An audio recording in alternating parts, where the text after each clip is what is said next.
Maya had memorized the texture of Ethan Blackwell's hands. Strong, confident, hands that felt like home. But now those same hands were shoved deep into his tailored suit pockets, as if hiding them, was easier than telling the world he loved her. The evening New York sky was painted gold as sunset filtered through his penthouse windows. Maya stood barefoot on the marble floor, holding a bouquet of white lilies he had sent earlier, the note still tucked inside. "Meet me tonight. I miss you." She smiled at the handwriting. Bold, impatient, rushed like him. The elevator chimed. Ethan stepped out, jacket off, tie loosened, hair slightly messy. He always looked perfect, but in that moment, he looked soft. "Maya," he exhaled, as if her name was the only safe place he knew. She walked toward him. He cupped her cheeks, kissing her like a man who had been starving. "I didn't think I'd see you tonight," she whispered against his lips. He rested his forehead against hers. "I can't stay away from you."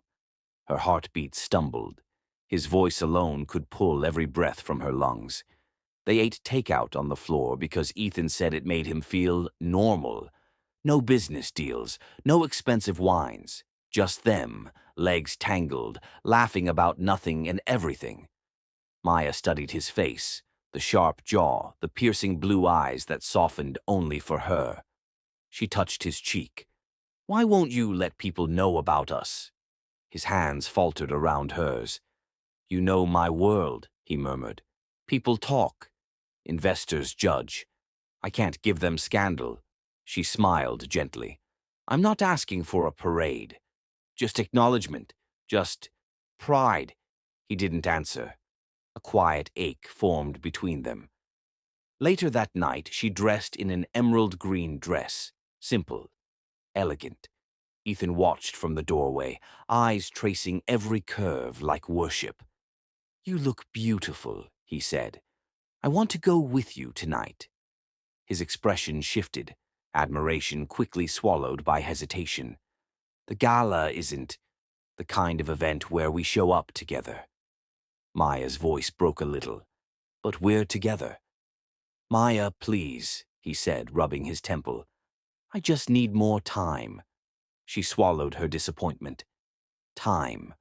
Always time. He kissed her forehead before leaving. "I'll make this official soon." "I promise." Hours later, she decided to surprise him. She just wanted to see him smile at her, proudly. The hotel ballroom glittered with chandeliers and diamonds, women in gowns, men in suits. The air smelled like perfume and lies. She spotted Ethan near the stage, tall, striking, effortlessly commanding attention. Her heart warmed. She took a step toward him, then stopped. Ethan wasn't alone. A stunning blonde held his arm, not just lightly but possessively. Her hand rested over his heart, as if she belonged there. Camera flashes burst. Investors circled. A journalist asked, "Mr. Blackwell, is this the official announcement of your partnership with the senator's daughter?" Maya froze. "Partnership?" The blonde leaned closer, smiling as though she already won. Ethan didn't correct the reporter. He didn't laugh it off. He didn't even look uncomfortable. He just accepted the assumption. Something sharp cracked inside Maya. She gathered her breath and walked toward him, ignoring the wealthy eyes that scanned her like she didn't belong. "Ethan," she called softly. He stiffened, slowly, painfully. He turned. Recognition flickered in his eyes, then vanished behind a practiced mask. "Maya," the blonde frowned. "Do you know her?" Ethan's lips curled into a cold, emotionless curve. "I don't," he said. Maya's blood ran cold. His voice, flat, detached, cruel. "Ethan," she whispered again, voice trembling. "It's me." A few investors glanced over, phones lifted, ready to record. He stepped forward, lowering his voice like she was a disruption. "This isn't the place." Her eyes burned. "So I'm good enough for your penthouse floors, but not good enough to stand beside you?" His jaw clenched. "You're making a scene." A scene. That's what he called it. Maya's throat tightened, but she forced herself to speak calmly. All I ever wanted was to be acknowledged. Ethan glanced at the blonde, then at the investors, as if calculating losses. Finally, he delivered the sentence that shattered her completely. You were just a phase. Her breath caught. A phase. Not love. Not real. Not hers. Her fingers trembled at her sides. The ballroom suddenly felt too loud, too bright, too cruel. Tears hovered, but she refused to let them fall. Not here. Not in front of him. Because now she finally understood. She had loved him loudly. He had loved her silently. And silence always loses. Maya's voice cracked, barely audible over the orchestra. Ethan, why are you pretending I don't exist? He looked directly into her eyes, ice blue and merciless. You were just a phase. The orchestra kept playing, pretending nothing had happened, but Maya felt the floor disappear beneath her. You were just a phase. The words echoed in her skull, sharp as glass. She didn't cry. She wouldn't give him that satisfaction. With her chin lifted, she turned away from Ethan and walked toward the exit, heels clicking against marble like the final beats of a broken heart. Every head turned, every whisper followed. She doesn't belong here. Who invited her? Ethan watched her leave, jaw tight, eyes unreadable. But he didn't follow. He didn't choose her. Outside the ballroom, the cold night air slapped her cheeks. She inhaled sharply, steadying herself.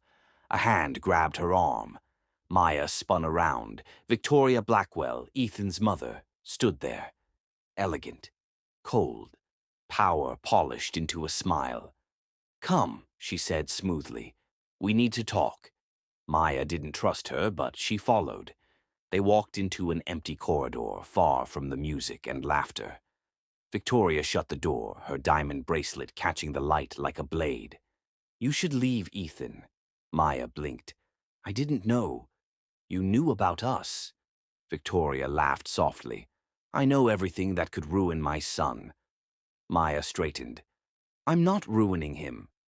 You are, Victoria replied, voice flat. You are the wrong skin, the wrong background, the wrong story. Maya felt the words like punches. I love him. Victoria stepped closer, heels silent on the marble. Love has nothing to do with people like us. She lowered her voice. Do you think a brown-skinned woman from nowhere gets to marry a Blackwell? Maya's breath hitched. This world isn't built for girls like you, Victoria continued, almost gently. And Ethan has responsibilities you don't understand. Maya swallowed hard. He told me he loved me. Victoria tilted her head. Men say that when they're bored. Maya's throat tightened. Leave him quietly, Victoria whispered, or I will end what you think you have. She slipped a document into Maya's hand. A contract, the kind that ends people. Sign this and walk away. In return, you'll get an NDA and a severance package. Her voice sharpened. Take the money. Be smart. Maya's tears finally burned. Not for her, for the man she thought Ethan was. I don't want his money, she whispered. Victoria leaned in, her perfume suffocating. Then consider this a warning. Hours later, Ethan walked into his office alone. He looked exhausted, angry, but not ashamed. His father's lawyer slid a thick stack of papers toward him. A strategic marriage alliance. It will finalize the deal with Senator Hayes. Ethan stared at the contract. Marriage, he echoed, stunned. With his daughter, the lawyer confirmed. Ethan hesitated. He pictured Maya, her laughter in his penthouse, her warmth in his arms. He looked down at the contract again. Legacy, reputation, empire. His signature line stared back at him. One stroke of a pen and he'd lock the door on her forever. He closed his eyes. For the first time in his life, he felt fear. Fear of choosing wrong. Fear of losing her. But then came the voice he always obeyed. "Do it, Ethan," Victoria urged. "This is your future." Not her. The pen touched the paper. He signed. With that single signature, Ethan chose power over love. Meanwhile, across town, Maya sat on the edge of a clinic bed, clutching a pregnancy report in shaking hands. The doctor's voice blurred into a soft hum. "You are 8 weeks pregnant." Maya stared at the ultrasound photo. Tiny, fragile, real, a heartbeat inside her. She pressed the image to her chest.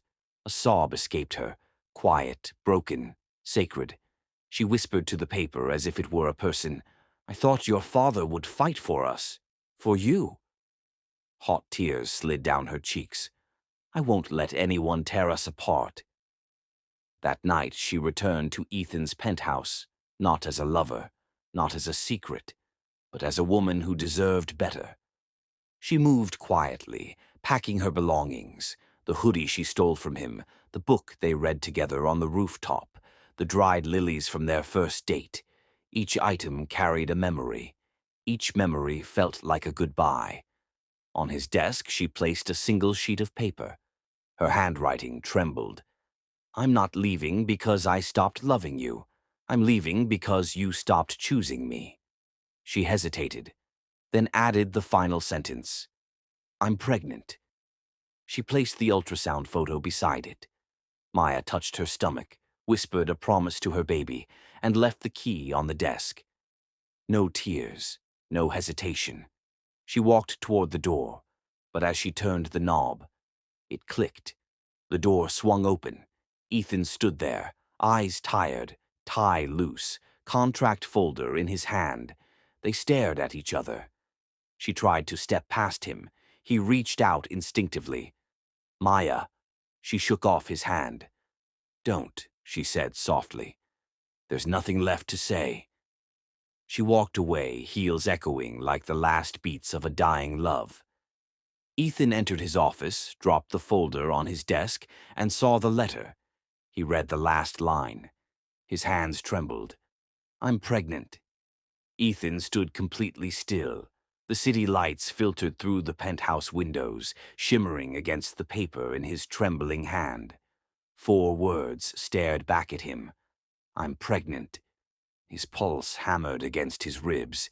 He read the sentence again and again. "No, Maya." His voice cracked like something inside him had split wide open. He grabbed his coat and sprinted toward the elevator. The doors closed too slowly. He jabbed the button. Again. Again. He needed to see her. He needed to hear her voice. He needed to undo every cruel word he had ever spoken. Outside, rain slapped against the pavement like punishment. His car screeched across the road, tires slicing through water. His heart thudded faster than the wipers could clear the windshield. "Maya, please, don't leave." He sped through intersections, ignoring red lights. Stopped cars blared their horns. He didn't care. He pulled up in front of Maya's apartment building, the place where their laughter once echoed in the hallways. He ran up the stairs 2 at a time.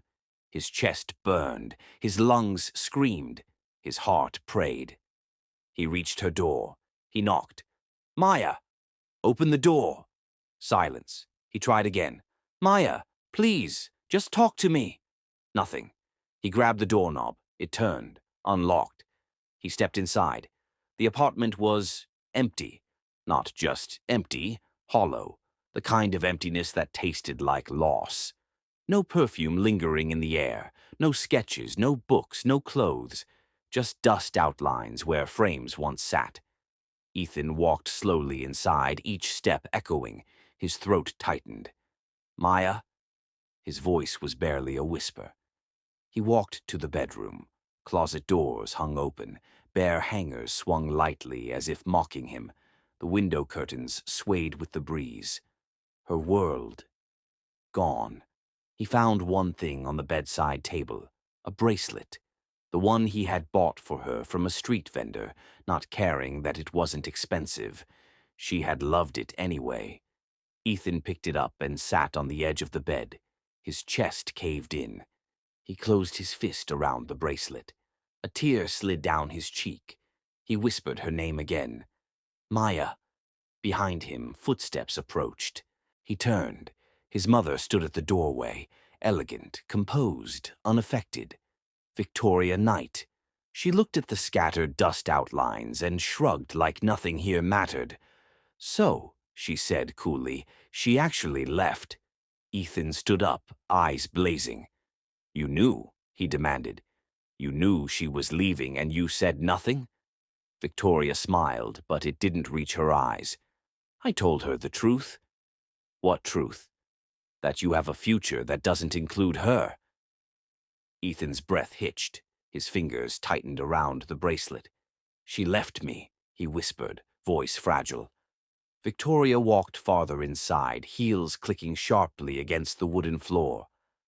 That letter, she gestured at the crumpled paper in his hand, is suspicious. Ethan stared at her. Victoria shrugged. She wants money. A chill shot down Ethan's spine. No, he growled. Maya isn't like that. She's a nobody, Victoria replied calmly. She has nothing. She needed something dramatic to hold on to you. Ethan felt the room tilt. She's pregnant. Victoria didn't flinch. And? His mouth fell open. You don't care? I care about your future. Your name, our company, our reputation. Ethan stared at her like she was a stranger. You lied to me. I protected you. He shook his head slowly, disbelief spreading like poison. Where is she? Victoria tilted her head. Gone. Where? No idea. And you shouldn't waste your time searching. Some women take advantage of powerful men, Ethan. Consider yourself lucky she left before ruining your career. He stormed past her, heading for the door. I'll find her, Victoria's voice sharpened. If you walk out that door, you lose everything. Ethan stopped. His chest tightened like a vice. Everything. Everything he worked for, everything he built, everything he sacrificed. He turned back, voice raw. She's carrying my child. Victoria met his eyes with chilling calmness. Or she wants you to think she is. Ethan felt something crack inside him. Exhaustion pulled at him. Doubt slithered into the cracks. His mind replayed Maya leaving. Her silence. Her disappearance. Maybe she didn't care. Maybe she wanted to escape. Maybe she lied. Ethan looked down at the crumpled letter. His hands shook. A single tear hit the paper. He whispered to no one. Why did you leave without fighting for us? Maya? Maya sat alone on a rattling bus, hugging her knees. Her small suitcase rested beside her. The bracelet Ethan gave her was no longer on her wrist. Night swallowed the roads outside. Highway signs flashed by, each one taking her farther away. Her eyes burned, swollen from silent tears. Her free hand rested gently on her stomach. You're not unwanted, she whispered to her unborn child. I will love you enough for both of us. Her voice trembled. I promise. I won't let anyone break us. The bus crossed the border as dawn painted the sky faint pink. The world outside felt unfamiliar, cold, but she kept moving. Days later, Maya stood inside a small hospital room overseas. A storm raged outside the windows, but inside everything was quiet, too quiet. Maya lay on the bed, exhausted, weak. Sweat clung to her forehead. A newborn baby girl rested against her chest, tiny, warm, breathing softly. She's perfect, Maya whispered, voice breaking. Tears slipped down her cheeks. Her baby moved slightly, a soft whimper. Maya kissed the tiny forehead. You're my miracle. The door creaked. A doctor entered, face pale, eyes troubled. Maya Reed? The doctor asked quietly. Maya looked up. Yes? The doctor hesitated. Too long. Fear slid down Maya's spine. The doctor swallowed hard. Miss, your daughter stopped breathing. We're losing her. Maya screams for help as nurses rush in. And across the world, Ethan wakes up gasping from a nightmare, feeling a pain he can't explain. The world swallowed Maya's scream. The doctor was pressing the emergency button. Nurses rushed toward the tiny newborn, trying to breathe life back into her. Maya's knees buckled. She grabbed the railing of the hospital bed to keep herself standing. "Please," she whispered, "don't take her. She's all I have." The doctor leaned over the baby. Alarms blared. A nurse began chest compressions on the infant's tiny chest. Maya couldn't breathe. She couldn't think. Her whole body shook with silent terror. "Baby, please fight," she begged, voice cracking. The doctor called out, "We need oxygen now." Maya's tears blurred everything. The room felt like a nightmare she couldn't wake from. Someone pulled Maya gently aside, guiding her toward a chair. She refused. She stayed rooted, watching every second. The nurse inserted a tiny tube. The baby's chest didn't move. Maya's nails dug into her palms until she drew blood. Her voice shook, barely audible. "You can't leave me." "Not you." The doctor checked the monitor again. His face shifted, uncertainty, then possibility. A faint sound, a whimper. The baby's chest rose, weak but real. The nurse gasped, "We have a heartbeat." Maya collapsed to her knees, sobbing. Her palms hit the cold tile. She bowed her head, forehead touching the floor. "Thank you," she mouthed, unable to speak. The doctor finally looked at her and softened. "She's a fighter," he said quietly. Maya reached for her daughter again. Her trembling hands cupped the fragile life she thought she'd already lost. She held her tightly, every ounce of terror melting into devotion. Maya kissed the baby's forehead. "I'll give you a better world," she promised, "no matter what it takes." 3 years later, a private jet touched down in Dubai. The sky outside the windows glowed golden with sand-filtered sunlight. Maya stepped out first. Her posture was different now, straight, fearless. Her bottle green designer dress hugged her new confidence like armor. Her hair was braided elegantly, no trace of the trembling girl from the hospital. On her hip rested a toddler with warm caramel skin and round, curious eyes. The child's tiny fingers clutched Maya's dress. "Mama, where are we?" Maya smiled softly. "In a place where no one knows our past," she whispered, "and where we get to choose our future." The girl giggled. Maya breathed in deeply, the scent of freedom and ocean breeze. She adjusted the strap of her luxury handbag.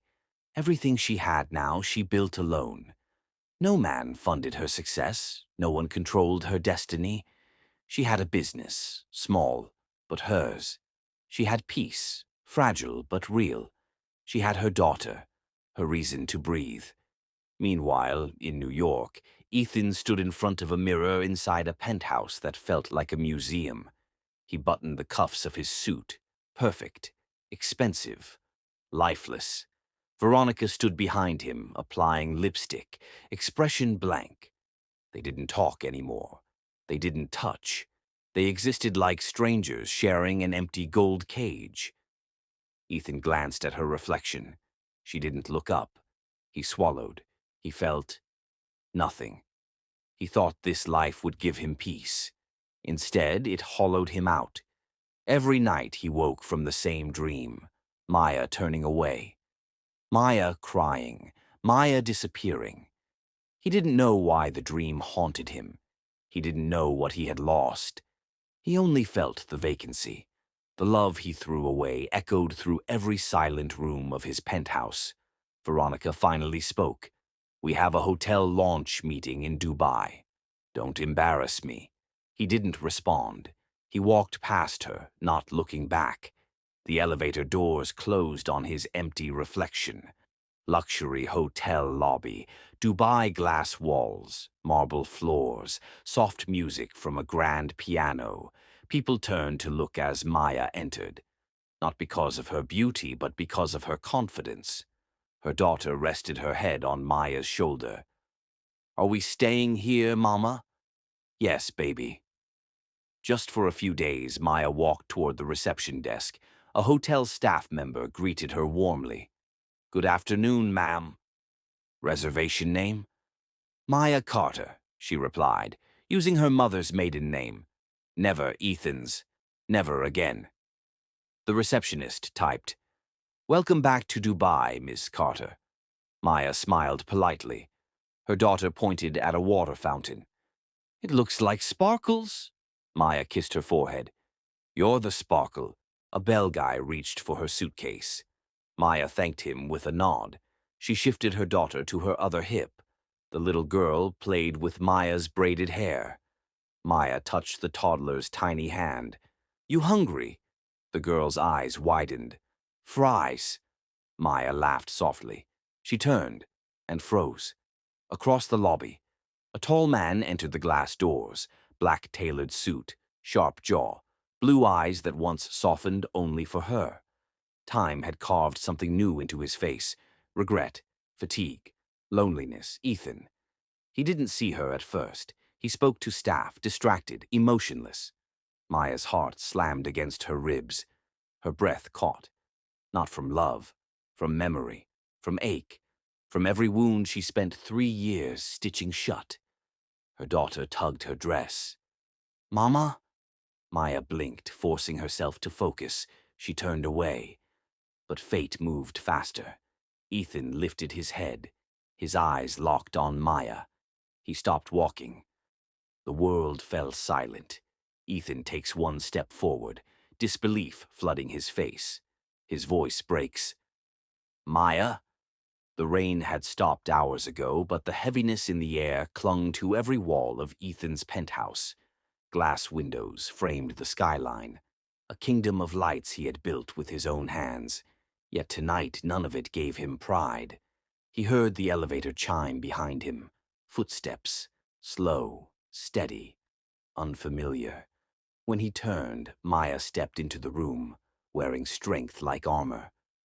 Her bottle green dress flowed around her legs, her posture straight, chin held high, eyes unreadable. She did not look like a woman who came to ask for help. She looked like a woman who carried storms. Ethan's chest tightened. This wasn't the teary, dependent girl he once married. This Maya stood like she had rebuilt herself from ashes, and every piece of her was now sharp and unshakable.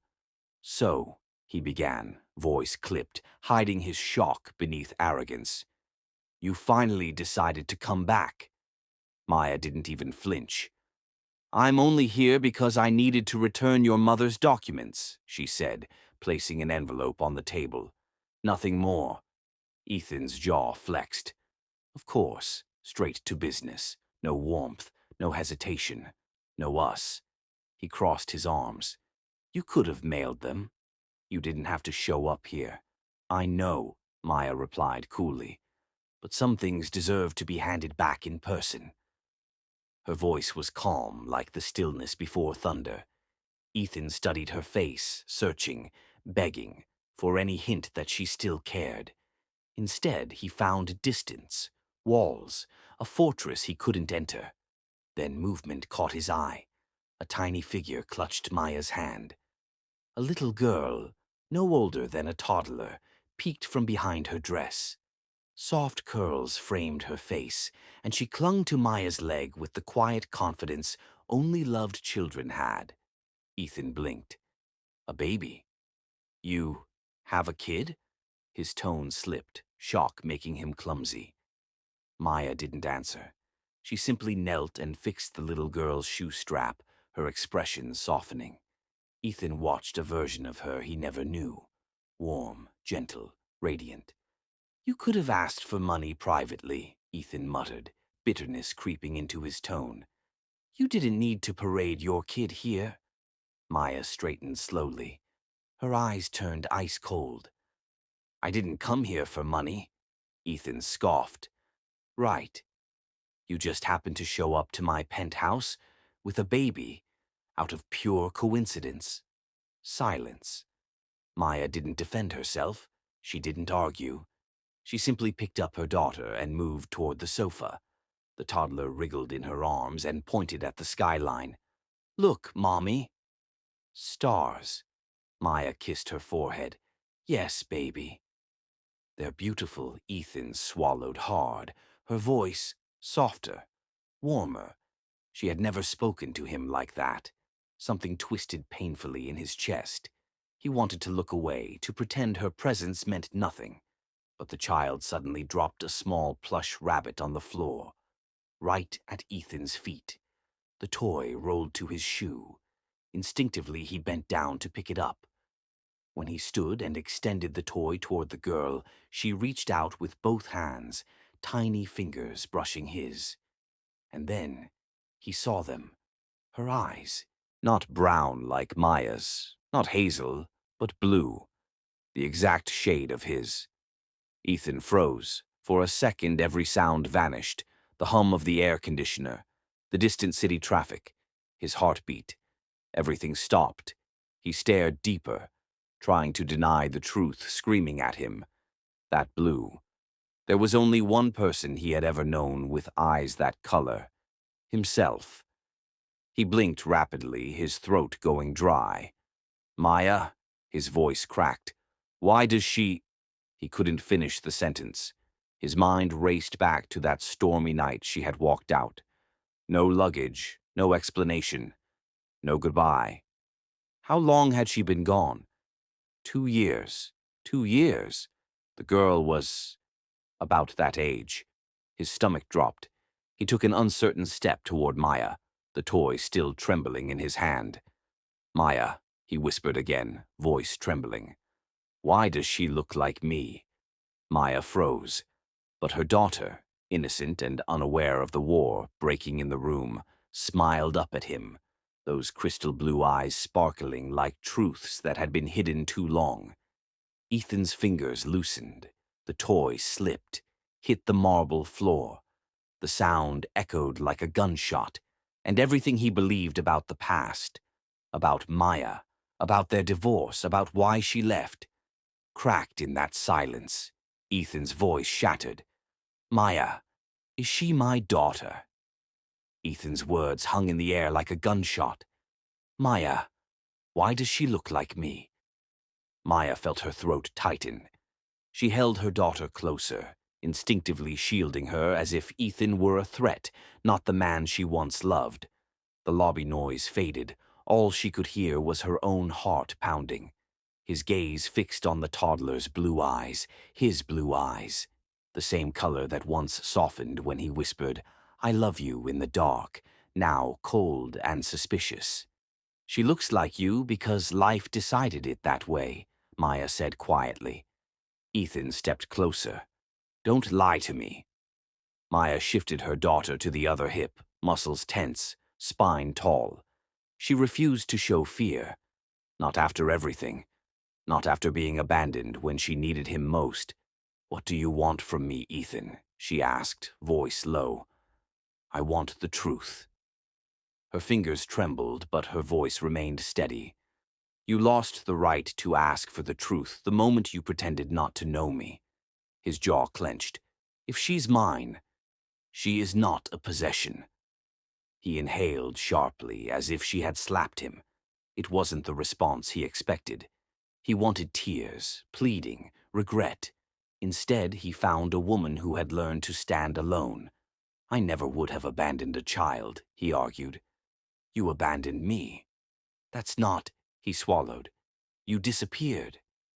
You signed a marriage contract." Ethan froze. The timers in his brain finally caught up with reality. "You knew about that?" he whispered. "I was there," Maya said. "Front row, watching you hold another woman's hand and pretend I didn't exist."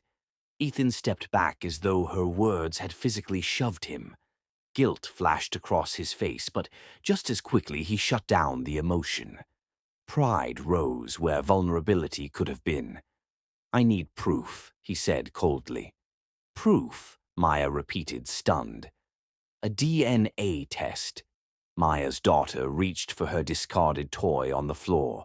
Maya handed it to her, keeping her eyes locked on Ethan. "You don't get to walk in and demand anything," she said. "I have a right." "You have nothing, not even the truth." He towered over her, but she didn't flinch. "You left without a word," he accused. "I left with a broken heart and a baby you would have never accepted." "You don't know that." "I know your mother." That hit a nerve. Ethan swallowed hard, unable to hide the flicker of pain. "I can take care of her. I deserve to know if she's mine." Maya's voice turned steel. "You deserve nothing." The toddler tugged on Maya's hair, babbling softly, unaware of the war brewing around her. "You're afraid of the truth," Ethan said. "I'm protecting my daughter. If she's mine, I have rights." Maya let out a short, humorless laugh. "Rights? You? You couldn't even stand up for me. You let them erase me. That was different. No, that was who you were." His ego couldn't handle her defiance. Pride twisted his features into something unrecognizable. "I will not be kept away from my child," he said, voice low and lethal. "You weren't kept away," Maya corrected. "You walked away." She turned sharply, intending to leave, but Ethan reached out and grabbed her wrist. "Maya." She stopped, but didn't turn. Silence stretched between them, heavy, tense, painful. "I want a DNA test," he repeated. "No, you don't get to refuse. I don't need permission to protect my daughter from people who see her as leverage." His pride snapped. All the old wounds, humiliation, rejection, ego, exploded into impulsive fury. "Fine," he said. "If you won't cooperate willingly." She slowly turned to him. "Or what?" she whispered. "I'll take legal action." Maya laughed softly, broken but brave. "Of course. You only know how to take things by force. I'm fighting for my daughter." "No, you're fighting for your ego." His rage flared, but Maya didn't blink. "You don't love her," she said. "You don't even know her." His tone dropped, cold and threatening. "I will get that DNA test." Maya walked away, her heels clicking like a heartbeat, each step a declaration of war. Ethan watched her leave, anger burning hotter with every second. He pulled out his phone. "Get my lawyer," he ordered. Later that night, Maya finally put her daughter to sleep in their hotel room. Soft breathing, tiny fingers curled around her dress. She kissed the baby's forehead. "I won't let him take you," she whispered. A sudden knock hammered the silence. 3 loud, sharp knocks. Maya's heart jumped. She opened the door. A man in a formal suit stood there, holding a folder. "Maya Robinson?" he asked. Her stomach dropped. "Yes?" He handed her a thick envelope. "You're being served." Maya stared at the document. "Petition for full custody. Ethan Blackwood." Her hands shook. Her world tilted. The lawyer's voice had no mercy. "Maya Robinson, you're being sued for full custody." Maya stood frozen in the doorway, the envelope heavy in her trembling hands. The hotel hallway blurred as her vision filled with tears she refused to let fall. The lawyer simply nodded, impersonal, detached, like this was just business.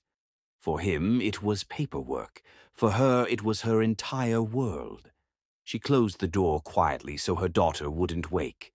The room felt smaller now, suffocating, like the walls were closing around her and squeezing every breath from her lungs. Her fingers tore open the envelope. Petition for full custody. Her knees almost buckled. Ethan had really done it. He was going to take her baby. The man she once loved enough to cross oceans for was now dragging her into court like an enemy. She pressed her hand over her mouth, trying not to scream. Panic clawed at her chest. She slid down to the floor, back against the wall, legs folded beneath her. The soft breathing of her daughter in the crib was the only sound that kept her from falling apart completely. Maya wiped her tears, but they kept coming anyway.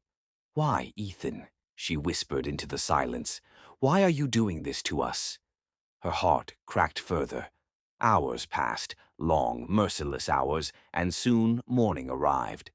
The sky was gray, like even the city understood her fear. Court day. Maya stood on the courthouse steps, holding her baby in her arms. She looked small against the towering marble columns, like someone fighting a battle too large to comprehend. Her hands shook violently. Inside, the courtroom was cold, sterile, and unforgiving. Maya sat in the plaintiff section alone. No attorney, no support, just hope. Her daughter sat with a court-appointed caretaker in the back. Every so often, Maya turned to check on her, grounding herself in that tiny heartbeat that kept her fighting. The doors opened. Ethan walked in. Tall, impossibly composed, surrounded by a team of elite lawyers in expensive suits. Cameras flashed. Someone must have tipped the press. Ethan didn't flinch. His expression remained unreadable. He glanced toward Maya. She looked away first. He didn't belong to her world anymore. He belonged to power, money, control. His mother sat behind him, lips tight with satisfaction. Victoria leaned close to Ethan and whispered something. Whatever it was, Ethan's jaw clenched tighter. Maya forced herself to sit upright. She wouldn't cry in front of them. She wouldn't give them the satisfaction. The judge entered, stern and all business. "Begin," he ordered. Ethan's lead attorney, a tall man with smooth confidence, stood. "Your Honor, we have reason to believe the child in question is biologically Mr. Blackwell's, and we seek full custody on grounds the mother concealed the child and fled the country concealed. Fled, as if she were a criminal." Maya gasped. "That's not true. I left because—" "Miss Robinson," the judge cut her off. "You will have your turn." Her throat closed. Nobody here cared about her reasons. They only cared about evidence, proof, power. Ethan didn't turn to look at her. Maya's chest tightened. She had never felt so invisible. Her turn finally came, and she stood, legs unsteady. "Your Honor," she began, voice shaking, "I didn't run away to hide my daughter. I left to protect her. I was alone. I had no money, no support. I wanted her to grow up without feeling unwanted. I did what any mother would do. I protected her." Her voice cracked. "She is my whole world." For a heartbeat, Ethan's stoic mask faltered. His gaze flickered just for a second toward their daughter sitting quietly in the back. But pride crushed the hesitation. Maya's knees felt weak. The court blurred again, colors blending into nothing. She needed to sit, but she forced herself to stay standing, to fight. "I am all she has," Maya whispered. "Please, don't take her away from me." Her voice broke completely. Silence filled the courtroom. The judge adjusted his glasses and leaned forward, expression unreadable. Maya held her breath. Time slowed. Her heart wouldn't stop pounding. Her eyes locked on her baby, tears running freely now. Her daughter giggled at a toy, innocent, unaware that her entire future was being decided in this room. Maya felt herself shatter. She wasn't losing a case. She was losing her child. The judge finally turned to Ethan. "Mr. Blackwell," he said, voice heavy, "if the DNA test confirms you are the father, custody may shift in your favor." The courtroom was silent, sterile, heavy. Ethan sat motionless, jaw tight, eyes fixed on the sealed envelope the judge placed on the bench. Inside that envelope was the truth Ethan had demanded. Inside it was a future Maya feared. Maya's fingers dug into the arms of the chair. Her child's tiny knitted hat lay in her lap.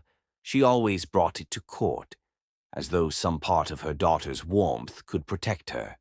The judge's voice echoed.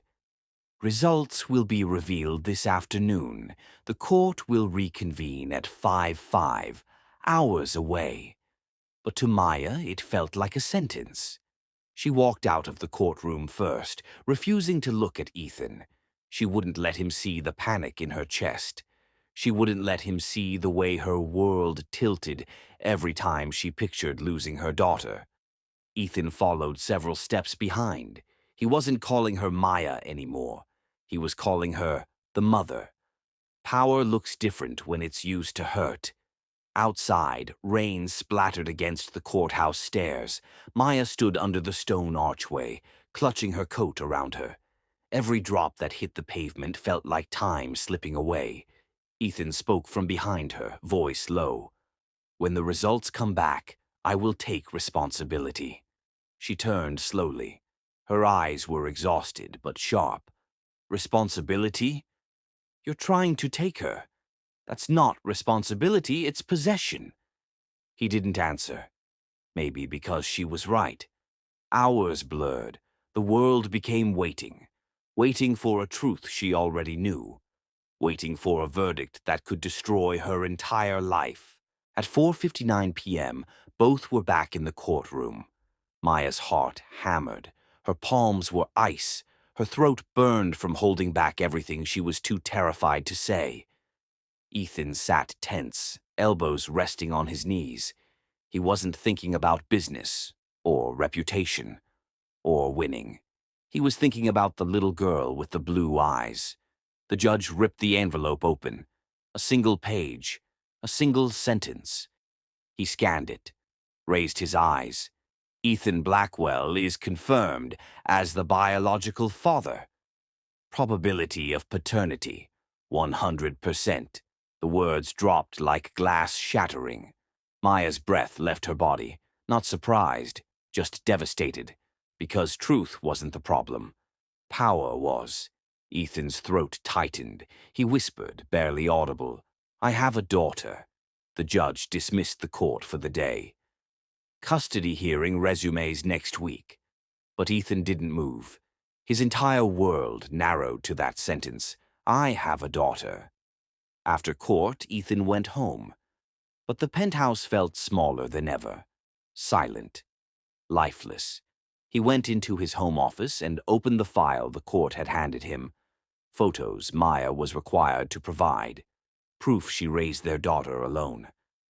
One by one, Ethan slid the photos out. Maya sitting alone in a cheap clinic waiting room, her belly swollen, face pale, no one holding her hand. Another photo. Maya smiling weakly after giving birth, exhausted, dark circles smudged under her eyes. Another. Their daughter wrapped in a hospital blanket, tubes on her tiny body. Ethan's breath caught. He dropped the photo, pressing a hand to his mouth. He hadn't known. He hadn't been there. He whispered into the emptiness, "My God, what have I done?" He grabbed his car keys and stormed out, not thinking, just moving. His feet led him to the only place where the truth could be answered. His mother's house. Victoria Blackwell opened the door with a polished smile. "Ethan, darling. You look pale. Long day?" He didn't wait. He walked straight in. "Did you know?" His voice was sharp, deadly. Victoria's smile stiffened. "Know what, sweetheart?" He slammed the photos on the marble counter. "Maya was pregnant. You said she made it up. You said she wanted money." Victoria didn't blink. She simply poured herself wine. "A girl like her would say anything." Ethan's hands curled into fists. "She left a letter." Victoria's expression twitched, just slightly. He stepped closer. "I looked everywhere. I never found that goodbye letter." "Where is it?" Silence stretched, too long. Her jaw tightened. "You didn't need to read it." I removed the distraction. Ethan felt a chill crawl up his spine. "What do you mean, removed?" She placed her wine glass down, perfectly calm. "I destroyed it." Ethan's world tilted. "You destroyed her letter?" Victoria lifted a shoulder. It was pathetic. Tears, heartbreak, begging you to be with her. "You deserve a powerful wife, not some—" He slammed his hand on the counter. "Not some what?" Victoria finally turned to face him. Her voice was cold. Not some brown-skinned nobody who could ruin your future. Ethan stared at her. Every lie he'd believed, every cruel choice he'd made, every moment Maya had suffered. Because of her. His voice cracked. You lied to me. You stole my daughter's first 3 years from me. Victoria smiled, unbothered. I protected you. He stepped back like she'd struck him. No, he whispered, voice breaking. You destroyed me. Victoria finally admits, voice flat. I destroyed the letter. I never let you read her goodbye message. Ethan left his mother's mansion without looking back. Rain hammered the pavement, soaking through his expensive suit. But he didn't feel it. His mind was a tunnel of noise, a storm of guilt and disbelief. The letter, Maya's letter. He finally knew why he never found it, why she disappeared, why everything collapsed. It wasn't Maya who abandoned him. It was his mother who destroyed the truth. He drove without seeing where he was going. The windshield wipers screeched but barely fought off the rain. Traffic lights blurred into red and gold streaks through the downpour. His phone rang, his attorney. Ethan, we need to finalize the custody submission. Public opinion is shifting. Ethan hung up.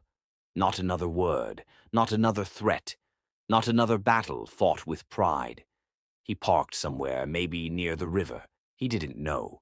He stepped into the rain and let it hit him like punishment. He had no right to fight anymore, no right to demand anything. He dropped to the ground by the water's edge, head in his hands, shoulders shaking. For the first time in years, Ethan cried, not the angry, frustrated kind, but the broken kind, the kind that comes when a man realizes he destroyed the one pure thing he ever had. He cried for Maya, for their daughter, for the family he never protected. Days passed. He didn't show up to the CEO meetings. He didn't respond to anyone. He turned off his phone. He walked the city in silence. He barely slept, barely ate. He replayed every moment with Maya. Their laughter, whispered promises, the way she used to touch his face as if she saw the man behind the armor. He remembered how safe she felt in his arms, and how easily he let her break alone. He wanted to tear pieces of himself apart for believing his mother, for calling Maya a phase, for signing that contract, for letting Maya give birth without him. He rehearsed words, but none of them were enough. I'm sorry, felt too small. I was wrong, felt too weak. Forgive me, felt too selfish. What Ethan needed was not forgiveness. He needed to fall. On the 4th night, he couldn't take it anymore. He stood outside Maya's apartment building. Rain poured again, as if the sky agreed with his regret. He breathed in sharply. His chest ached. He felt like a coward for even knocking. Slowly, he raised his hand and knocked once. No answer. He knocked again, harder this time. On the 3rd knock, the door opened, just an inch. Maya stood there holding their daughter. Her hair was loose, falling down her shoulders. Her eyes, brown and soft, held exhaustion and fire. Why are you here? She whispered. Ethan swallowed. Words lodged in his throat. He tried to speak, but instead he fell to his knees. Right there, in the hallway, on the cold floor, rain dripping from his hair, his shoulders trembling like he was fighting himself not to break completely. People passing in the hallway stared, shocked. But Ethan didn't move. He couldn't. He was finally exactly where his pride never allowed him to be. Beneath her, begging. I ruined everything, he whispered. His voice cracked. I believed lies instead of you. Maya didn't speak. She didn't comfort him. She didn't touch him. Her daughter reached forward and touched Ethan's wet cheek with tiny fingers. That shattered him completely. Ethan looked up, tears streaming down his face. I don't deserve forgiveness, he whispered. I know that. He bowed his head lower, forehead touching the floor, hands clasped together like a man praying for mercy. I'm not here to take her anymore. I swear his voice trembled with sincerity. I don't care what the courts say. I don't care about DNA. I just— He exhaled, voice shaking. Please, let me earn a place in her world. Not as a father, not yet. Just someone who gets to see her smile. He looked up at Maya, finally meeting her eyes. If all I'm allowed to be is a man who brings her crayons or reads her a bedtime story from the hallway, I'll take it. I'll take anything. Maya blinked, fighting tears, fighting memories, fighting every reason to hate him. He lowered his head again. I will spend the rest of my life proving I choose you two. Not my reputation, not my family, not my career. You silence stretched thin as a blade. Maya stared at the man kneeling in front of her. Not the CEO, not the arrogant millionaire, not the man who once destroyed her, but a man stripped down to guilt and heartbreak. She took a careful breath. Her daughter squirmed in her arms, reaching toward Ethan. Maya's voice finally came, soft, steady, but sharp with truth. Maya whispers, You may be her father, but you're no longer my husband. Maya closed the apartment door behind Ethan, her words still hanging in the air like a final verdict. You may be her father, but you're no longer my husband.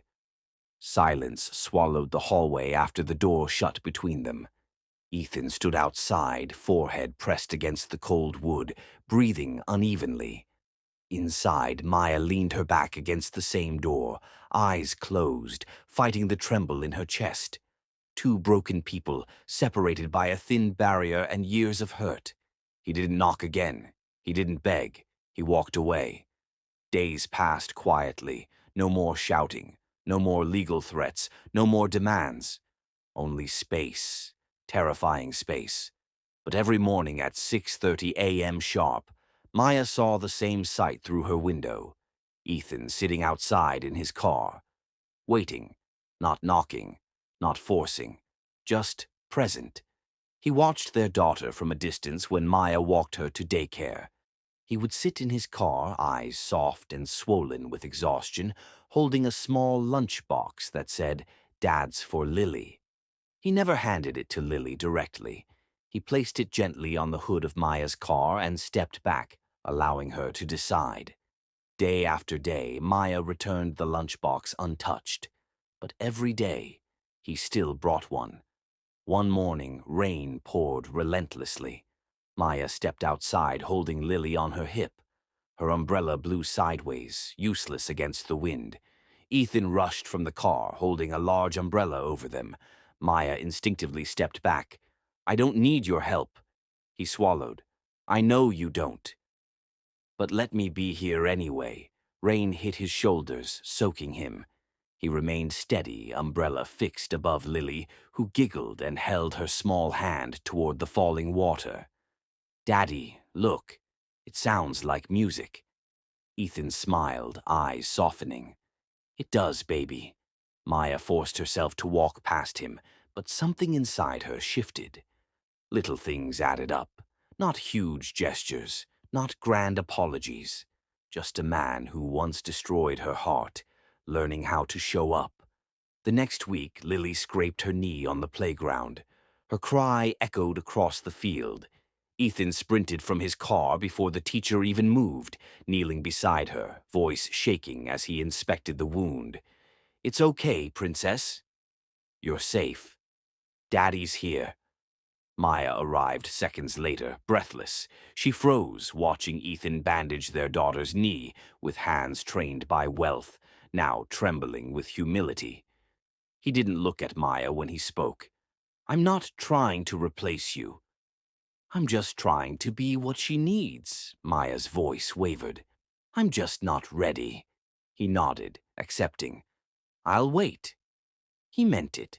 Slowly, painfully, walls that were built out of betrayal began to soften under consistency. Lily started talking about him more. Mommy, Daddy knows how to braid hair now. He sings the silly song when I can't sleep. He reads stories funny. Maya felt something shift. Resentment couldn't survive truth. One evening, Lily held out a drawing. 3 stick figures, 2 tall ones holding hands, a small one between them. Underneath, in crooked crayon letters, family. Maya stared at the drawing long after Lily fell asleep. Days blurred. Ethan never pushed. He just showed up. He just stayed. Then came the school event. Parents' Day. Maya arrived holding Lily's hand. She felt eyes on her, whispers brushing against her as people recognized her ex-husband walking toward them. Ethan wore no expensive suit today, a simple navy shirt, sleeves rolled up. No arrogance, no perfection mask, just a man who stopped hiding behind wealth. Lily gasped, "Daddy!" She ran to him, launching into his arms. Ethan lifted her easily, kissing her cheek. Maya watched, arms folded, unsure where she belonged in that moment. He turned toward Maya, taking cautious steps. "Thank you," he murmured, "for letting me be here." Maya nodded once. "This is about her." Throughout the event, Ethan stayed beside Lily, not once reaching for Maya, not once using proximity as an excuse to touch her. When kids were told to decorate paper crowns, Ethan held the glue while Lily stuck gems on her crown, tongue poking out in concentration. "You're doing amazing," Maya whispered to her daughter. Lily beamed. "Because I have both of you." Maya felt her breath stop. Then the moment that cracked everything open happened. The teacher announced group photos. Lily grabbed both their hands and tugged them forward. "Daddy, hold Mommy's hand." Both adults froze. Maya's heart pounded. She tried to gently pull her hand away, but Lily held tighter. "My family," Lily whispered, voice small and hopeful. Ethan didn't move, didn't assume, didn't take. He turned his palm upward, offering, not claiming. Maya stared at his hand, the same hand that once signed divorce papers and custody threats. Now trembling, open, waiting. Something inside her softened. She placed her hand in his, not because of the past, but because of this moment. Ethan exhaled shakily, closing his fingers around hers, just enough to hold, not enough to trap. No grand scene, no dramatic declarations, just a quiet connection. Warm, tentative, real. Lily clapped and squeezed both their hands. "See? Perfect." The camera flash captured it, not a polished millionaire's family, but something raw and uncertain. A beginning. After the event, they walked to the parking lot. Maya gently pulled her hand back, not in rejection, but in hesitation. "I don't know what this means," she whispered. Ethan nodded. "Me neither. But I'm willing to learn." Slowly, she looked into his eyes. No ego, no pressure, only hope. Maybe people didn't fall in love twice in fireworks. Sometimes they found their way back in moments, in patience, in showing up. Maybe love doesn't return in grand gestures. Sometimes it comes back quietly.